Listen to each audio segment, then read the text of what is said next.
Baik, Bismillahirrahmanirrahim. Assalamualaikum warahmatullahi wabarakatuh. Em, Sebelumnya perkenalkan nama saya Ahmad Fawaz Ramadhani. Di sini saya akan mempresentasikan dari Project Based Learning 1 yang di sini saya membahas tentang kriptografi. Yang di dalamnya nanti saya akan menjelaskan tentang cara kerja dari algoritma kriptografi yang akan saya gunakan, kemudian implementasi dari kriptografi yang saya gunakan serta membuktikan bahwa dengan kriptografi data akan menjadi lebih aman. Baik, jadi sebelumnya apa sih itu kriptografi ya? Jadi kriptografi itu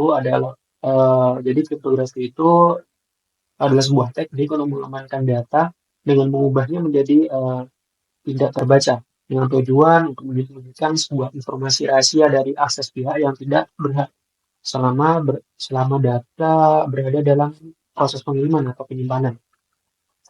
Dan di dalam kriptografi itu sendiri ada dua proses ya, yaitu ada proses enkripsi dan dekripsi, yang dimana dalam proses tersebut terdapat sebuah algoritma dan kata kunci yang telah ditetapkan sebelumnya.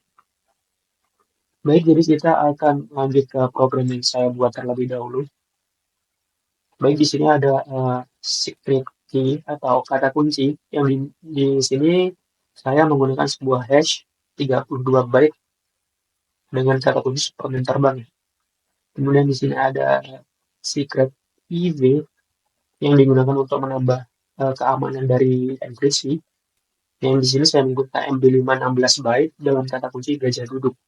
Kemudian selanjutnya ada fungsi enkripsi dan dekripsi, di mana pada fungsi enkripsi data ini nanti membutuhkan tiga variabel, yaitu variabel data, yaitu dari data yang akan dienkripsi nantinya, kemudian key yang telah di atas tadi, kemudian ada IP. Kemudian lanjut di sini, jadi proses dalam enkripsi data ini, data yang dienkripsi dari data yang akan dienkripsi oleh OpenSSL menjadi sebuah data biner yang kemudian akan di-encode menjadi base 64 yang kemudian akan disimpan ke dalam database. Kenapa di-encode menggunakan base 64? Karena data yang telah dienkripsi oleh OpenSSL merupakan data biner dan kita harus mengubahnya terlebih dahulu menjadi data teks untuk dapat menyimpan ke dalam database.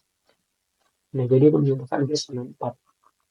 Kemudian di sini selanjutnya ada fungsi decrypt data, kurang lebih sama seperti encrypt data, cuma kebalikannya saja, yaitu data dari database dilakukan decode menggunakan base 64 yang kemudian akan dilakukan decrypt oleh OpenSSL untuk menjadi ke bentuk aslinya. Dan selanjutnya di sini ada proses encrypt decrypt dari URL. Jadi di sini saya menggunakan proses encrypt decrypt dengan pengiriman dari URL dari ID mahasiswa. Jadi di sini pada proses ini kita membuat sebuah new variabel ya, new telepon digunakan untuk menyimpan data yang telah di-encrypt atau decrypt nantinya. Dan di sini ada fungsi atau query untuk mengupdate database dari mahasiswa bagian telepon menggunakan data dari variabel di telepon yang telah di-encrypt atau decrypt sebelumnya tadi, sesuai dengan ID mahasiswa yang dikirimkan. Setelah proses selesai, akan muncul proses telah berhasil dan dikembalikan ke halaman sebelumnya. Jadi di sini kita akan langsung saja melihat website dari program tersebut. Oke, jadi di sini ada dua buah data ya. Dan di sini kita akan mengenkrit bagian telepon. Dan di sini sebagai apa namanya untuk memudah presentasi saja, di sini sementara saya tambahkan tombol encrypt dan decrypt untuk mempermudah presentasi pada kali ini. Oke, jadi di sini sebagai contoh kita akan mengenkripsi data telepon dari ini, kita akan encrypt saja dan proses enkripsi telah berhasil. Oke. Nah, jadi data yang telah dienkripsi akan menjadi sebuah ciphertext seperti ini. Data seperti ini. Nah, ini juga kita bisa decrypt lagi. Nah, proses decrypt telah berhasil. Nah, ini kembali ke bentuk aslinya. Yang bawah juga sama. Nah, menjadi ciphertext. Nah, di sini berubah, di database pun juga ikut berubah, kurang lebih seperti ini. Kurang lebih seperti itu. Nah, jadi bisa dibilang kriptografi ini meningkatkan keamanan data. Seperti yang kita lihat sebelumnya, sebelum dienkripsi, data nomor telepon mahasiswa tersimpan dalam database dalam bentuk aslinya sehingga dapat eh, dilihat dengan mudah